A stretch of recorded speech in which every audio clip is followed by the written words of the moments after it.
I always preach being efficient and structured in the way you study. So naturally, that would mean that it would be obvious for you to use a revision timetable, right?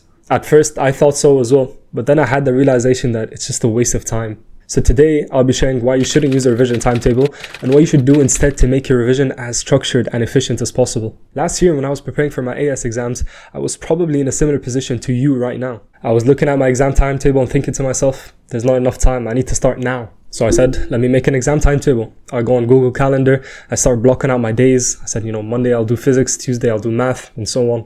You know how long that plan lasted for? Not more than 3 days. I quickly realized it was a huge waste of time, and here's why. Now firstly, one of my tenets is that not every subject is created equal.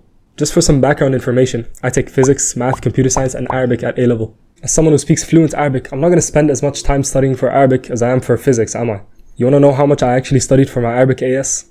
I'm not lying when I say that all I did was just have a 10-minute conversation with my mom in the car as she's dropping me off to the exam hall, where she just told me some key phrases I should add to my writing to make it seem fancy.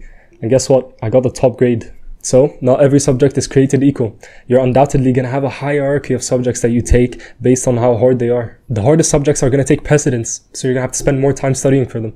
And so you can't have a strict timetable because you can't give every subject the same amount of time. You might say, well, what if I split up my timetable based on how hard the subject is? So if you take business and physics, for example, you'll give physics probably double the time you'd give business in your timetable because everyone knows how easy business is. Now that could be a potential solution, but that leads me on to my second point, which is you'll never really know how much you need to study for a subject. Let's say you make a revision timetable today until your first exam, which is in 2 months, let's say. And so you plan the whole day, you plan the whole week, and let's say you give yourself 4 hours a week to study just math. But that's only an estimate. You don't really know how much you need to actually study for it. A week or two into it, you might say, this stuff is easy. It's already in my brain because I practiced in class or I just had a mock. So maybe I don't need to spend that much time revising it. Or you might say, damn, this is harder than I expected. I need to give it way more time. When you're studying for a subject, your perception of how much time you need for that subject always changes. So you can't really ever follow a revision timetable strictly. Rather, I try to make my studying more fluid. If I think that I'm already sort of prepared for a subject, I'll just take that time away from that subject and give it to a harder subject so it all balances out. But if halfway through my revision timetable I think, this thing is not really working out,